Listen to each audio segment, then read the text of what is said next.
बहुजन सौरभ, बहुजनांच्या सामाजिक व सांस्कृतिक चळवळीचे मुखपत्र। नमस्ते, जय भीम। मैं एडवोकेट डॉक्टर सिद्धार्थ कामले, दैनिक बहुजन सौरभ का मुख्य संपादक बोल रहा हूँ। इस देश में दो तीन किस्म का मिक्सर चल रहा है। एक, बिहार में राहुल गांधी, प्रियंका गांधी संपूर्ण ये इलेक्शन कमीशन और यहाँ के डेमोक्रेसी के ऊपर में जिस तरीका से हमला हुआ और जिस तरीका से बीजेपी ने पूरा गेम खेला, उसके ऊपर में पब्लिक जागृति का एक बहुत बड़ा अभियान लेके चल रहे हैं। लाखों लोग उनके साथ में जुड़े हैं और जिससे लोक जागृति करते करते बीजेपी किस तरीका से पावर में आ गई, इसके पूरे डेमोन्स्ट्रेशन कर रहे हैं, वो बता रहे हैं। और किस किस कैसे कैसे होता, कैसे कैसे गेम खेलते रहते, ये सब का सब ये हुआ। सबसे पहले गवर्नमेंट को उन्होंने एक्सपोज किया, फिर चीफ इलेक्शन कमीशन को पूरा का पूरा उनके कपड़े फाड़ के रखे राहुल गांधी ने। और ये सब सिचुएशंस को चलते चलते चलते चलते वो एक अलग सा मसला हो गया। दूसरा, कारपोरेट का मसला चल रहा है। कारपोरेट में आपस में जो जंग चल रही है, जो टेरिफ का आज फिर दोबारा डोनाल्ड ट्रम्प ने 25% का और टेरिफ लगा दिया, मतलब 50% तक का ये हो गया, जिसके वजह से पूरा शेयर मार्केट आज पूरा क्रैक हो गया। कई बिजनेस, कई लोग बड़े परेशान हो गए। बड़े बड़ी इंडस्ट्रीज अभी खत्म होने के इसमें है, क्योंकि मोस्ट ऑफ द इंडस्ट्रीज में जो काम करते हैं, जब 100 रुपए की चीज थी जो बेचते थे मुनाफा रख के, वो एकदम से 150 रुपए में यदि जब तुमको 50 रुपए कम मिलने लग गए तो तुम्हारी हालत कैसे होगी। इसी प्रकार का पूरा ट्रेड होता है। और जहाँ पे इंडस्ट्रियाँ पूरी की बड़े प्रमाण में सिक हो जाती है, बीमार हो जाती है, क्योंकि उनके पास में कोई अल्टरनेटिव नहीं रहता। ये जिस तरीका से ये हुआ, पूरा का पूरा गेम हो रहा, तो ये डोनाल्ड ट्रम्प का और इंडिया वर्सेस वो सब चल रहा है, अमेरिका। तीसरा ऐसा है कि अपने नरेंद्र मोदी जी की पूरी जो जान लटकी है वो अडानी में लटकी है। अभी कैसे लटकी, क्या लटकी, इसके बारे में तो जस्ट हम लोग सिर्फ प्रेडिक्ट कर सकते हैं, लेकिन उनकी पूरी जान है। अडानी को दबा दिए तो ये सबसे ज्यादा अडानी रोने से बेटर है ये हमारे मोदी जी रोते हैं। तो उसके लिए उन्होंने जो चाहे वो जितनी गालियां दे, कुछ दे, लेकिन डोनाल्ड ट्रम्प के पांव छोड़ने के लिए हमारे नरेंद्र मोदी तैयार नहीं है। और दूसरी तरफ अभी ऐसा सिचुएशन आया कि जब अडानी को ये पता चल रहा है कि वो किसी भी हालत में नहीं हो रहे, तो अभी चाइना के शरण में आ गए। आप लोगों को मालूम है कि 2 कंट्रीज ऐसी है जो टक्कर देने वाली, कि एक ही कंट्री है जो चाइना है। चाइना के साथ में रशिया लगा हुआ है, और रशिया और चाइना के साथ में हमारे संबंध खराब हो जाते, सुधरते हैं तो चाहे इसके साथ में हमारे अमेरिका के साथ में संबंध खराब होते हैं। लेकिन हमारा जो एक्सपोर्ट है, हम जहाँ पे ज़्यादा से ज़्यादा एक्सपोर्ट करते हैं, हमारी सब चीज़ों को हम भेजते हैं, वो हमारा सबसे बड़ा है अमेरिका और यूरोप देश। करके हम लोगों का पूरा जो ट्रेडिंग है, हम लोगों का जो भी कुछ इश्यूज है, हम लोग उनके ऊपर डिपेंड करते हैं। और उन्होंने हमारी चीज़ को खरीदते समय जो 100 रुपये में हम बेचते थे, उसको यदि 50 रुपये में खरीदा तो निश्चित रूप से हमें बहुत तकलीफ होगी, करके वो भी सब हो गया। सेकेंडली, इनकी लॉबी चल रही है, ये कारपोरेट की लॉबी, अडानी वर्सेस अंबानी का जो झगड़ा चल रहा है, ईडी तक वहाँ पे घुस गई है। और जो इंटरनल इश्यूज हो गए, वो एक बहुत दूसरा मसला हमारे बीच में है। तीसरा मसला बीजेपी और आरएसएस के बीच में ठनी हुई है। अभी तक उनका ये नहीं हुआ, अध्यक्ष कौन बनेगा बीजेपी का, ये तक अभी तक डिसाइड नहीं हुआ। और ऐसे सिचुएशन में वो अभी उन लोगों ने जो नाम शिवराज सिंह चौहान का नाम के ऊपर में अभी बीजेपी की आरएसएस अड़ गई है, और वो उनको वो आदमी नहीं चाहिए। ऐसे टाइप का बहुत सारा मसला हो गया। सेकेंडली, हर जगह करप्शन और वो सब इश्यूज के वो तो अलग ही रह गए। धनखड़ जी के वजह से वो एक इशू हो गया। अभी इसका प्रेसिडेंट का इलेक्शन, वाइस प्रेसिडेंट का जब इलेक्शन हो रहा है, उसमें एक बहुत बड़ा रिफ्ट हो गया। परसों के दिन एक मीटिंग चली यहाँ पे भोपाल में एमपीज लोगों की, जहाँ पे जेपी नड्डा थे अध्यक्ष, और उनके बीच में लोगों ने हाथापाई तक हुई। मेंबर ऑफ पार्लियामेंट ने कुछ लोगों को आने तक नहीं दिया। ये ऐसे टाइप का ये सब चल रहा है। इससे अभी ये पूरा देश में एक अलग से कंफ्यूजन पैदा हो गया, अलग से एक इन्वायरमेंट बन गया कि अभी इसमें से कैसे कैसे निकलेंगे। ना मोदी की डिग्री के बारे में वो सब लोगों को भटकाने की कोशिश की कि भाई शायद ये इसमें से लोग भटकेंगे, लेकिन राहुल गांधी ने अपनी चीज को नहीं छोड़ेंगे। क्योंकि इसलिए नहीं छोड़ेंगे कि उसके ऊपर में पूरा पॉलिटिक्स है, इंडिया अलायंस का पूरे लोग इस तरीका से भिड़ गए हैं कि वो किसी भी हालत से मोदी को और शाह को तो छोड़ने वाले नहीं थे। उस दिन जो आखिरी के दिनों में जो तमाशा तमाशा हुआ पूरे पार्लियामेंट ने, संसद में, और जिस तरीका से बीजेपी को नीचे मुंडी डाल के दे रहना पड़ा। और उस वक्त बीजेपी के सब सांसद हर वक्त जो आक्रामक रहा करते थे वो सब लोग शांत रहे।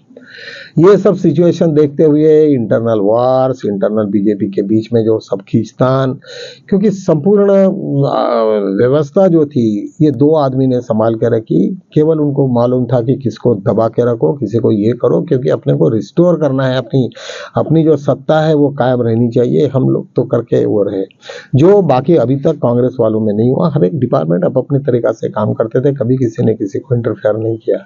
और ऐसे सिचुएशन में जिस तरीका से मॉल अभी खड़ा हो गया वो निश्चित रूप से बहुत डरावना है।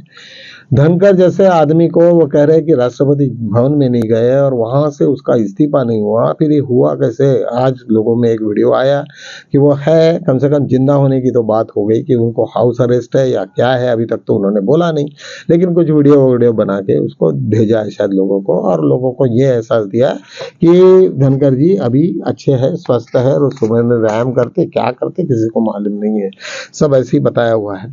तो कहने का मतलब ये सब सिचुएशन हमारे ये चल रही है। एक तो फिर दोबारा सुप्रीम कोर्ट के जजेस जो हमारे मैटर्स सब वहां पे लगे हुए हैं, सूर्यकांत और ये सब जो लोग हैं वो सब अभी तक वो छोटे छोटे मसलों को हल नहीं कर सके। अभी देखिए मोदी जी का छोटी सी डिग्री का मसला, और उसके लिए कितने साल लगे, पूरा सेशन के सेशन 5-10 साल लगा दिए। ये कौन सी जुडिशियरी कि एक मैटर डिसाइड करने के लिए वो गलत है या नहीं थी उसकी डिग्री ये बचाने के लिए 10 साल लगते हैं।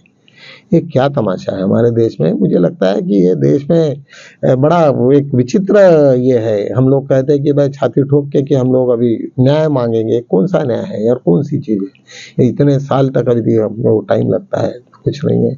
एक ऐसा भी आज एक जजमेंट आया कि 2002 के मैटर में हर 3 महीने के बाद में यदि तुम्हारा मैटर लगता नहीं तो तुम्हें तुरंत एक एप्लीकेशन करनी होती है और नए बेंच की तरफ में धकेलना पड़ता है। लेकिन ये सब पेपर में रखा है।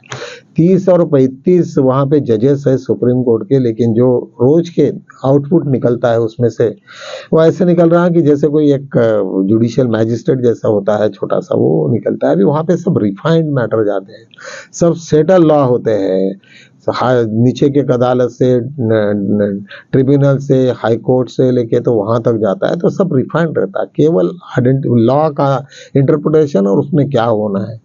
और आजकल तो एआई का भी सब तरफ में जमाना है, तुम सिंपली उसको दोनों भी तरफ से बोलो और उसमें जजमेंट के बारे में लिखे तो पट पट पट पट सब आ जाता है। अभी वो भी दिक्कत है नहीं, एआई का यूज भी होता है। फिर ये क्यों ऐसा फैला हुआ है और इस तरीका से क्यों हमारी डेमोक्रेसी को किस तरीका से डैमेज होते हैं? तो ये सब चीजों देखने के पश्चात ऐसा लगता है डॉक्टर बाबा साहेब आम्बेडकर ने इतने बड़े कॉन्स्टिट्यूशन का निर्माण किया 3 महीने में लेके ये, तो इतना सब 3 साल में हमारा मतलब इतने कम अवधि में हम लोगों ने जो जिस तरीका से काम हुए, और उन दिनों में भी इतने फास्ट जजमेंट होते थे। अभी क्या हो गया नहीं मालूम। ठीक है कि ये बहुत सारे ये बढ़ गए हैं, इश्यूज बढ़ गए, बहुत सारे कुछ ये हो गए, लेकिन निश्चित रूप से जिस तरीका से न्यायपालिका ने काम करना चाहिए वो निश्चित नहीं हो रहा है। इस बात को तो मैं आज हमारे बीवी एक नागरत्ना करके थी मैडम जस्टिस में, कॉलेजियम में है, उन्होंने एक ऑब्जेक्शन रहा क्योंकि कुछ बहुत सारे जूनियर हाईकोर्ट के, सीनियर हाईकोर्ट के जजेस को सुपरसेट करके कुछ गुजरात लॉबी के 2-3 लोग और सुप्रीम कोर्ट में भेजे, जो निश्चित रूप से बीजेपी को मदद करने वाले हैं। ये सब इसके ऊपर में बड़ा ऑब्जेक्शन ये हुआ, लोगों ने किया है और ये बात गलत है। यदि इसी टाइप के लोग बैठे रहेंगे, अभी ठीक है जिस तरह में एसआईआर के ऊपर में जितना चल रहा है, लेकिन कितने दिन लेने चाहिए वो सिंपल इश्यूज के लिए कि भाई तुम्हारे आधार कार्ड होना या नहीं होना, और जिस तरीका से ICC election commission time pass कर रहा है और ये सब सुप्रीम कोर्ट देख रहे हैं लोग, लेकिन इसके पश्चात भी वो ऐसा रखता है कि ये लोग जुडिशरी में आज काम कर रहे हैं या क्या। साधारण कोई भी एडवोकेट भी रहा या सिंपल्स कितना भी ये रहा, तो कितने ऐसे कॉम्प्लिकेटेड इश्यूज है कि उन्होंने इलेक्शन का इसमें इतने सारे 65 लाख लोगों के नाम डिलीट किए। ये सिंपल इतनी बात समझने के लिए इतने दिन क्यों लगते हैं कि भाई वो नाम को तुम ये करो, वो कह रहे कि नहीं उसके पास है, इसके पास में क्या तमाशा है सब ये। तो मुझे ऐसा लग रहा है कि हम लोगों ने कहाँ जाना चाहिए। हमारे यदि जुडिशरी इस तरीका से काम करती होगी और हम लोग सब उसमें फंस गए हैं तो हमें कोई ऑल्टरनेटिव नहीं है। और ये कब हमारा सिस्टम सुधरेगा ये भी नहीं बता सकते। मोदी के ज़माने में तो और भी ख़राब हो गया, इसके पहले भी बहुत वैसे भी था। एक इम्पॉर्टेंट बात ये होगी कि मोहन भागवत जी हमारे दिल्ली में बैठे हैं और वो सब का सब उसको निगरानी में, वो आरएसएस का आदमी मेन है। वहाँ पे बीजेपी के लोगों को काफ़ी परेशानियाँ हो रही है क्योंकि उनको कुछ मनमानी करने को नहीं मिल रही है, और आरएसएस के जो जुड़े हुए लोग हैं वो आपस में एक दूसरे के साथ में उतने भिड़े हैं। तो मुझे ऐसा लगता है कि आने वाले दिनों में ये कुछ ये नहीं है, संकेत में यही है, लेकिन हम लोगों को पूरा कंसंट्रेशन राहुल गांधी के ऊपर में करना पड़ेगा क्योंकि चोरी का मामला है, वोट चोरी का मामला है। वोट कम करना ज़्यादा करना यदि यार यही रहा तो उनके झगड़ों से हमें कुछ लेना देना नहीं, झगड़ते झगड़ते मर जाएंगे। लेकिन हमें कॉन्स्टिट्यूशंस के आधार पर हर जो चोरियां हो रही है वो अत्यंत गंभीर बात है, और उसको किस तरीका से हम लोगों ने डील करना चाहिए मैं आप लोगों को यही मैं बताऊंगा कि जब भी कभी राहुल गांधी की यात्रा होती है, राहुल गांधी के बारे में होता है, तो हम लोगों ने उसके तरफ में बहुत ज़्यादा पॉजिटिव होना चाहिए, ना कि इन लोगों के झगड़े की वजह से हमें कोई लेना देना नहीं है। तो मित्रों चलो हम लोग यहीं पे ख़त्म करते हैं, कल मिलेंगे, तब तक के लिए जय भीम।